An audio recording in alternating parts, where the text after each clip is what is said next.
This is TWiT.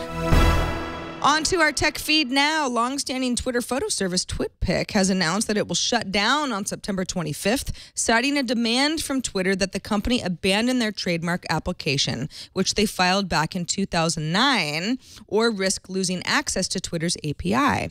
In a blog post, TWiT's Noah Everett says, quote, "Unfortunately, we don't have the resources to fend off a large company like Twitter to maintain our mark, which we believe wholeheartedly is rightfully ours. Therefore, we've decided to shut down TWiT. The company says that users will be able to export all photos and videos with a feature that will go live in the next few days." Remember when Twitter wasn't considered a big company, a bad, mean, big company?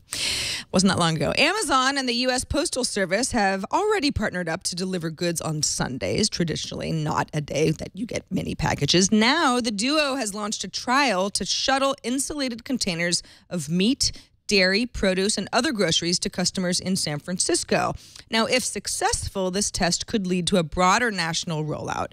Through its Amazon Fresh unit, Amazon already delivers groceries in its hometown of Seattle, as well as parts of Los Angeles and San Francisco. It's expected to introduce Fresh to additional markets in the coming months, and the Wall Street Journal notes that job openings for produce handlers in Avenel, New Jersey, which is about 25 miles outside of Manhattan, have started to pop up.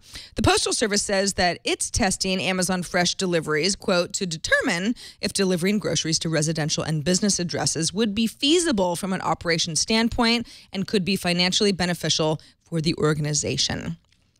2 Silicon Valley veterans are headed to the White House. The Obama administration has officially named Google executive Megan Smith as its next chief technology officer and former Twitter lawyer Alexander McGillivray as deputy U.S. CTO.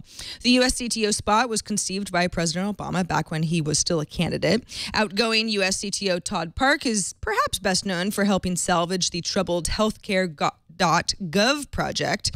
Now, incoming CTO Megan Smith is an MIT-trained mechanical engineer and entrepreneur currently serving as vice president at Google X. Also for 9 years, Smith led the acquisitions that would become Google Earth and Google Maps.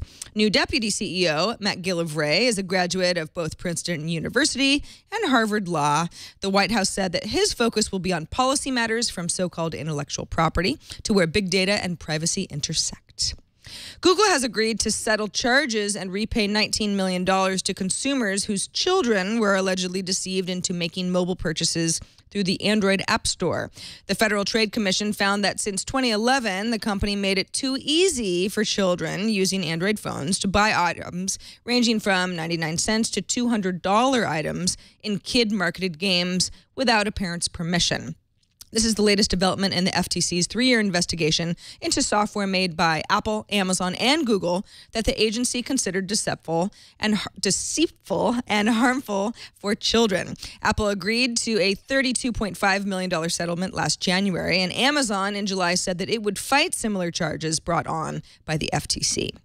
And now on to another U.S. government agency. It's very government-focused today on TN2. The FCC is currently preparing to close public comments on its net neutrality proposal, and a handful of major internet companies are organizing a protest to raise awareness.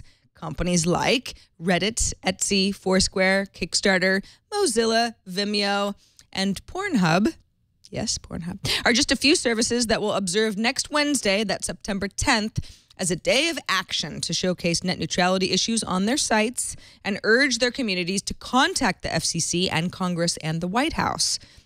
The protest is against the potential internet fast lane, where ISPs and online services could reach financial deals for better service. The day of action will run through midnight of September 11th, a few days ahead of the FCC comment deadline of September 15th. Finally, a lot of talk about internet highways and potential fast lanes, and people are up in arms, and we know that they exist, but we don't actually see them, right? They're a series of tubes. I think somebody said that. But remember the olden days when there actually were tubes in the sky from point A to point B? io9.com has a collection of photos of various cityscapes before cables ran underground. These are cityscapes in various cities like Boston and New York and Stockholm. It's kind of fascinating. Electrical wires, telephone wires, telegraph wires. They're all gathered on high poles, and it's a mess. God bless fiber. Oh, and down with fast lanes, net neutrality or bust.